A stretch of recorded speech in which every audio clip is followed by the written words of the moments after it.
And next to the strategy, there are a couple of other documents which again you might want to read. One is about beginning to lay out what kinds of outcomes we might want to achieve, and the other one is a 5-year plan for talking therapies.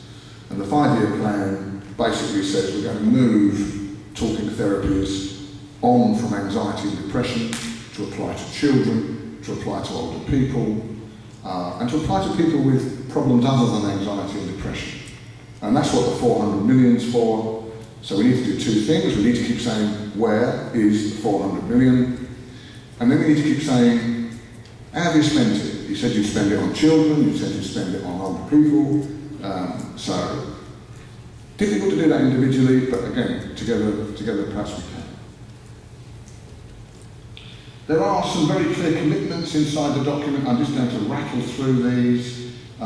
There's agreement to develop a new national measure of well-being. This, unfortunately, the media call the happiness measure, which I think is a bit unkind, really.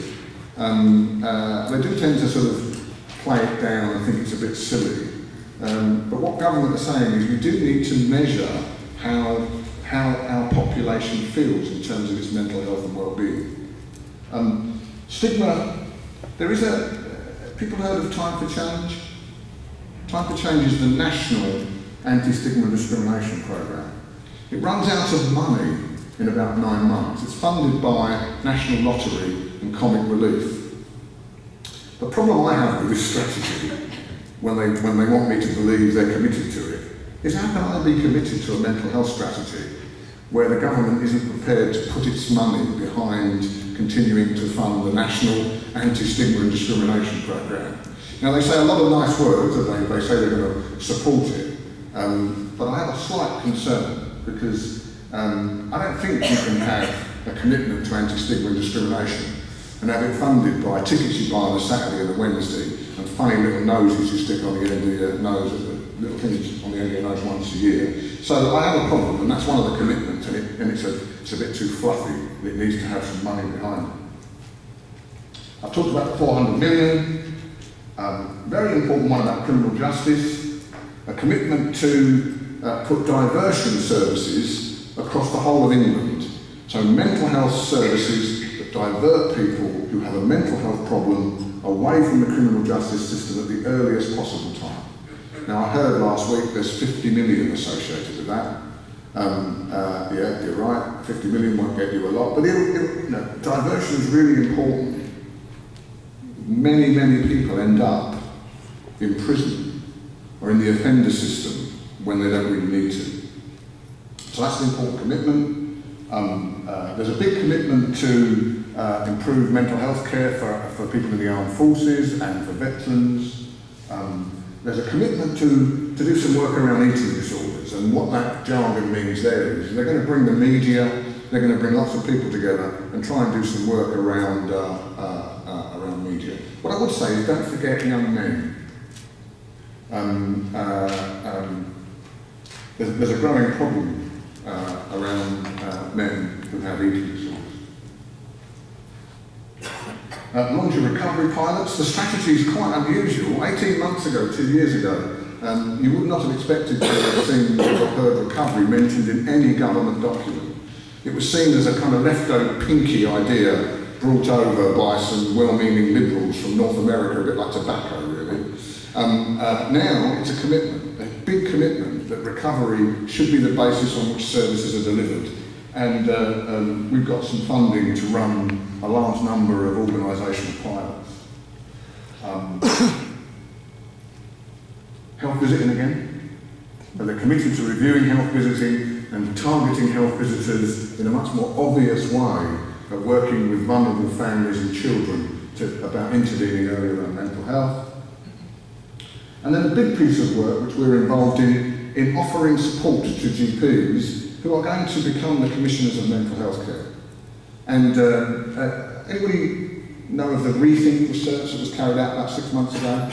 Well, Rethink did a survey of GPs, quite a big sample, or a moderately big sample, about 300 or 400 of them, and I thought, hats off to the GPs, they were really honest, and they said they feel fairly confident about commissioning diabetes services, for example, but they actually felt a lot less confident about commissioning mental health services. Now, you know, being aware of your strengths and weaknesses is a really key thing if you're going to be good at what you do. So that's a really good sign. And this is a response to that. Talking to the colleges, looking at, we're bringing together groups of experts, including service users and carers, to see if we can put together quickly some advice and guidance, pathways about how you would commission the best kinds of mental health care.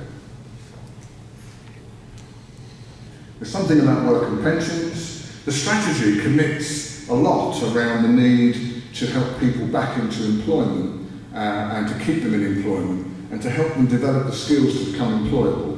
Well, this is supposed to be a cross-government strategy. So we've got the DH focusing in on helping people develop the skills for work, and we've got another piece of government maybe putting in policy that makes that more difficult. So we need to actually work hard so those two things are aligned and they don't work against each other. And we're about to see a new cross-government strategy around suicide. There are 6 objectives inside the strategy. I'm not going to go through those. They are in the document that I've handed out. You've got a workshop, I think, this afternoon that's going to be looking at the strategy and looking at those. So I'm going to whip through those. They're very high level. On their own, it will be difficult to hold the system to account. They need further development, and we need a set of indicators that can help us do that work.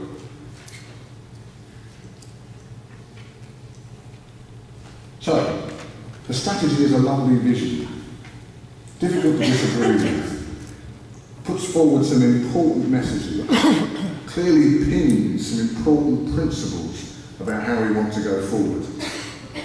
But on its own, it's going to have little effect. We must now concentrate on how it's implemented. We must be clearer about the outcomes that we want to achieve for people and construct those outcomes so that the system is held to account to deliver them. There's going to be a ministerial advisory group, and I've already talked to you about this mental health commissioning partnership, groups coming together. They're 2 vital elements in delivering the strategy. But the strategy, if we must stop the strategy just ending up as a vision that sits on people's shelves. There is a call to action. If you go into the strategy document, attached to it is a call for action. The government are very keen to get a social movement going. And those of you that work around the field of dementia will know there is a social movement that the government are trying to orchestrate around dementia. I'm very supportive of a call for action. If we sign the call for action, then the need to act should apply to everybody. The call for action urges individuals and organisations to do their bit. So if we sign it, the need to do things, do your bit and deliver action also needs to apply to government. Thank you very much.